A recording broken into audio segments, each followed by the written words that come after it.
Jokowi punya banyak segudang masalah yang mumet. Mungkin ini sebabnya Jokowi tidak bisa duduk diam di Solo. Baru 2 bulan pensiun, Jokowi sudah mondar-mandir, jalan sana-sini, terbang dari Solo ke Jakarta, bolak-balik, keliling-keliling ketemu entah siapa, rapat lagi dari pagi sampai malam. Ini tandanya Jokowi tidak tenang.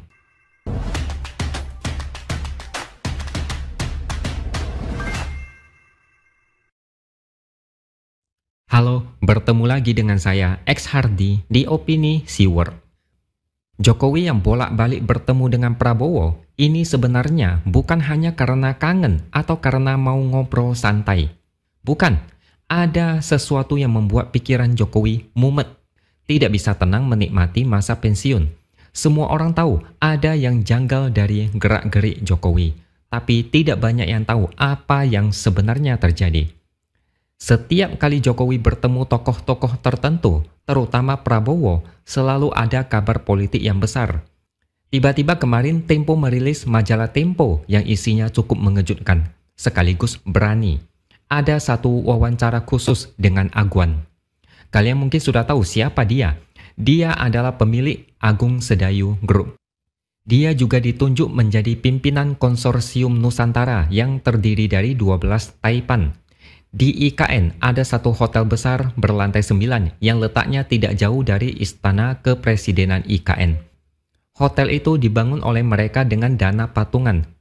Dalam wawancara itu, Agwan bicara banyak hal, tapi ada satu hal yang sangat menarik, yaitu tentang IKN. Kalian sudah tahu ya, dulu Jokowi pernah memboyong rombongan taipan dan konglomerat besar Indonesia pada 21 September lalu. Dengan investasi awal kabarnya sekitar 20 triliun. Dari wawancara itu, diketahui ternyata Agwan mengatakan bahwa Jokowi meminta 12 pengusaha itu untuk berinvestasi di IKN. Tujuannya adalah untuk menarik investor asing agar mau menanamkan modal di IKN. Karena itulah para taipan dan konglomerat ini seringkali mengikuti acara seremonial di IKN. Kata Agwan, ini buat show.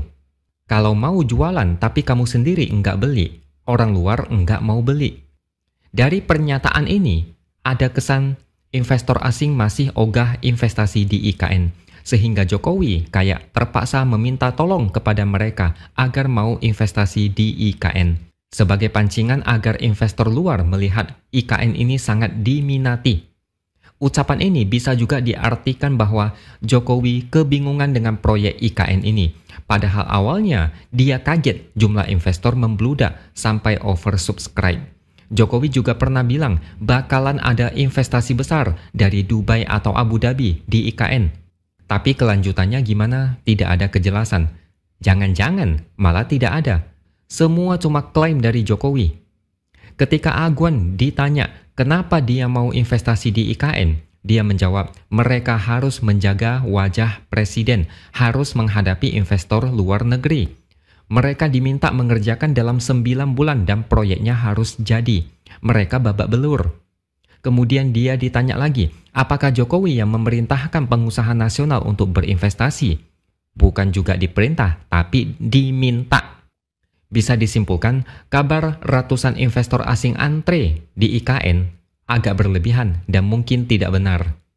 Jokowi memanfaatkan para pengusaha besar untuk menanamkan modal di IKN. Karena kalau tidak begitu, bayangin tidak ada pembangunan, tidak ada proyek apapun. APBN tidak akan sanggup mengcover seluruh pembangunan seluruh IKN. Kalau tidak begitu, mungkin Jokowi bakal terkena skandal memalukan. Atau bisa jadi, Jokowi dan pemerintahannya sudah koar-koar dari awal tentang IKN. Banyak investor antre panjang. Ternyata cuma pepesan kosong. Dan untuk menyelamatkan muka Jokowi, maka dipanggillah para konglomerat itu untuk membantu pembangunan IKN.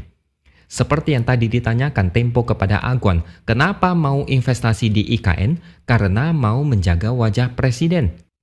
Dan masalahnya, Prabowo seakan setengah hati mendukung kelanjutan pembangunan IKN. Ini terlihat dari anggaran untuk IKN yang turun drastis karena Prabowo harus fokus pada programnya dia sendiri. Bisa dibilang kelanjutan dan kepastian tentang IKN ini ada di tangan Prabowo. Memang Prabowo bilang akan melanjutkan IKN. Dia menargetkan akan berkantor di IKN pada 17 Agustus 2028 atau paling lambat 17 Agustus 2029. Tapi, kalau sampai IKN ini mangkrak atau banyak masalah atau ada situasi yang membuat IKN ini terhambat, maka Jokowi akan menjadi tokoh utama yang akan dihajar secara politik.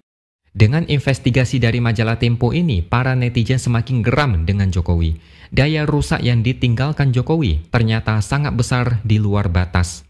Intinya, kalau dipikir-pikir lagi, dengan isu yang carut-marut, mungkin memang dari awal IKN tidak perlu dibangun. Mungkin memang mendesak atau ada manfaat, tapi duitnya dari mana? APBN tidak sanggup membiayai. Investor asing masih ragu. Investor lokal seakan dipaksa untuk investasi. Uang rakyat dipakai untuk membiayai proyek seperti ini. Jadi, kalau ada satu hal yang sangat meresahkan Jokowi, mungkin IKN ini yang bakal menjadi beban terbesar. Jokowi punya banyak segudang masalah yang mumet. Mungkin ini sebabnya Jokowi tidak bisa duduk diam di Solo. Baru 2 bulan pensiun, Jokowi sudah mondar-mandir, jalan sana-sini, terbang dari Solo ke Jakarta, bolak-balik, keliling-keliling ketemu entah siapa, rapat lagi dari pagi sampai malam. Ini tandanya Jokowi tidak tenang. Jagoannya di Pilkada Jakarta kalah. Kemudian, dia juga barusan dipecat dari PDIP sehingga menjadi orang biasa yang tidak punya partai. IKN berjalan tidak sesuai harapan. Investor asing masih diam.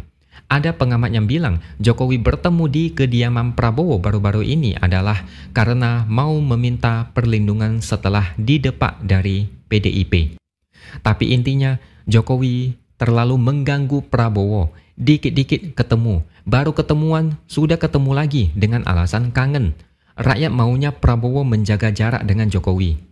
Jokowi kalau sudah ada maunya bakalan bikin risih. Rakyat mau Prabowo menjadi pemimpin yang tidak diatur-atur oleh Jokowi.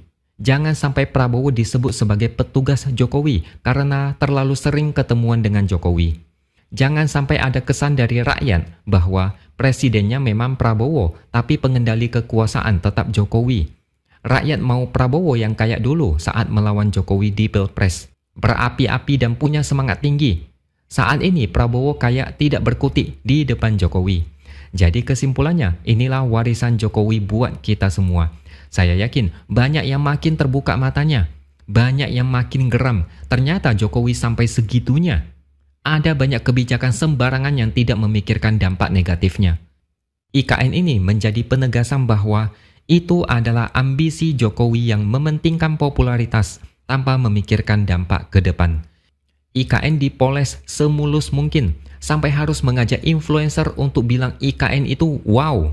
Tapi aslinya ya gitu deh.